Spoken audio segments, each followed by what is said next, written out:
But hey, look, I mean, with those concerns, there's other positives that come with it.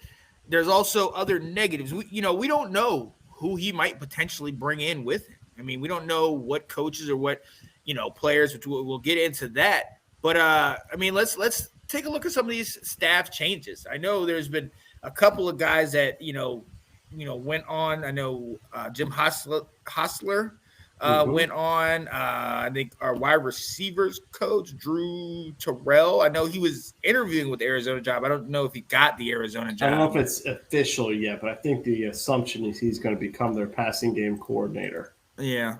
So, what other coaches do you know are leaving or potentially coming? This is what's going to be kind of exciting. So there's a press conference tomorrow to introduce Eric Bieniemy, and we'll learn then, is he bringing anybody else with him? So it does look like special assistant coach, special offensive analyst. It has moved on, so that could be an opportunity for him to bring in someone that he knows. The wide receiver coach, good chance that's going to be open.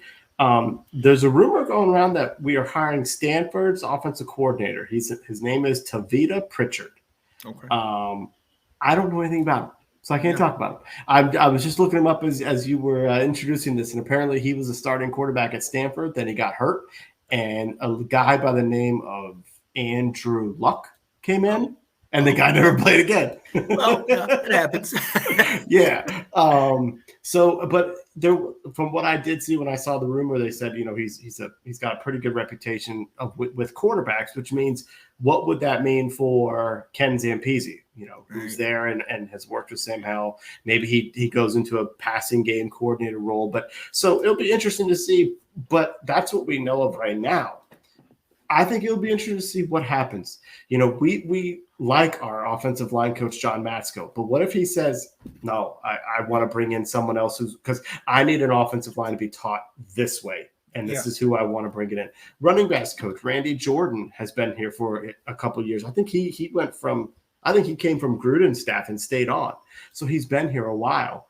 But it could, same thing. Bieniemy, being a running backs coach, may say, here's a guy who I want to bring in. So this is what we don't know, and that's what's going to be kind of fun to see what does he want to do? Because, again, like I said, he's being given the keys. Say, okay, go do it.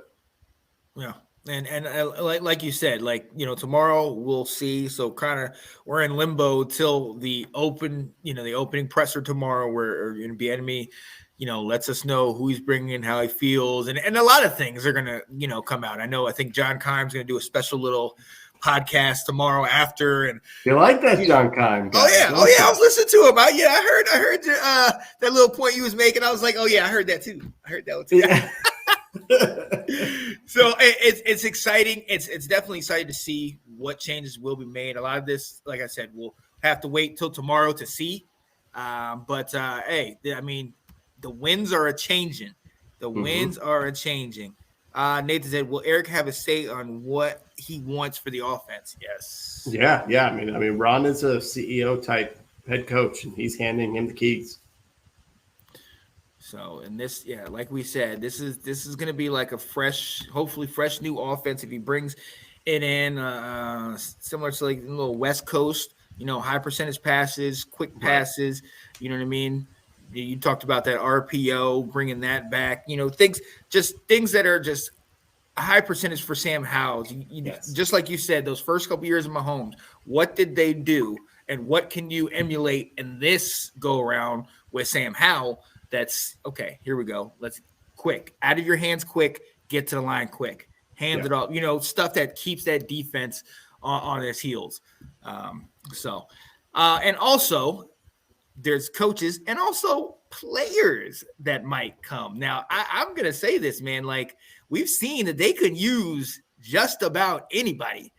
Flipping Kadarius Toney hadn't done anything in the league, and then all of a sudden gets a touchdown and a 65-yard punt return for them. You know what I mean? Like we've seen the McCole Hardmans who albeit are speedy, lights out as far as speed, but nobody's picking him first. On the draft, he's not even, up there. They brought in Valdez Scantling. But just pieces, different pieces. They fill in and they're able to use. Is there any potential, maybe linemen, maybe other positions that might come from KC? Yeah. Now, this is all speculation, and this is all me just looking at who the Chiefs have as free agents that it may be like, okay, so let's who could be someone that would be interested in joining him. One of the guys I'm looking at is they've got their right tackle, Andrew Wiley, is a free agent. Could that be someone where he says, yeah, he was good with us. We can bring him over. I don't know how expensive he'd be. You could slide Cosme over to right guard. It may be something where he says, this is someone, I would love to have him, join me. But the one guy I'm looking at is a wide receiver by the name of Justin Watson. He burned us in the preseason game. He burned Cam Curl on it too, but he's 6'2", 215. So Cam Sims, go. Bye-bye. Justin Watson, come on in. And I'm going to say, I'm going to say, hey, Watson, you've got a spot to be the number 4 wide receiver on this team. You've got a spot to be our possession and red zone threat. Diami, your days are numbered. It's all like, I'm going to say. So they really are, especially like you say, he can plug and play all kinds of receivers. So that will be interesting. I mean, I think it will be curious what happens at running back. Does he bring over, a lesser, not to take carries away from Robinson, but does a Ronald Jones want to follow him, here? Does a Jerick McKinnon want to come in? And we don't really know what's going on with J.D. McKissick and the fact that he's had 2 neck injuries end his seasons. Like, would it be something there where it could be like, okay, let's, this guy can be a similar type player. So I'm just speculating. I think it will be interesting to see. Every time there's a coaching change of some sort, somebody comes in, to help out. I don't know. Would Chase Daniel unretire and say, I'll help you that, your on-field coach for Sam Howell, who knows? And his career in Washington, same place he started it. Look, after there's only 2 quarterback jerseys that I've ever gotten. One is Doug Williams. The other is my guy, Sam Howell from North Carolina. But there is a third that through a preseason, I was ready to get that Chase Daniel. I mean, I believed I was on the Chase train, the real Chase. All right. Chase Daniel was a guy carved out a great backup career for himself. You know what I mean? But that would be great. And I mean, look, to your point on that, look what he did with Henny. You know what I mean? Henny got himself 2 rings, and he's been able to come in when necessary, and he worked well with him. Yeah. You know what I mean? And this Nate asked this question. He says, do you think Eric's could fix Carson if they keep him? I don't think. Do you think there's any shot that they keep him? No, we first? need that money. No, I was about to say. No, we need that money. Now, but to answer that question, by chance, if they do keep him and they make it a competition, or maybe you have Carson out there, I would hate that. But do you think he could work with somebody like that, or is Carson too far gone based on what we've seen? I think that relationship is so bad that I wouldn't think we would want to do it. They may bring out the batteries at FedEx. I gotta show you this on the replay, because the camera freezing is killing me, because it froze when you did this.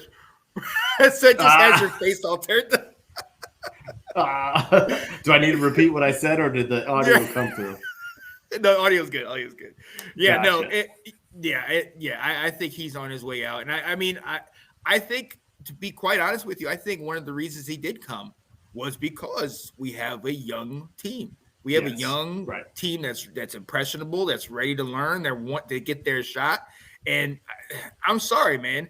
If a multi-billion-dollar, multi-million-dollar CEO comes in to talk to me, I'm going to pull up a chair and listen.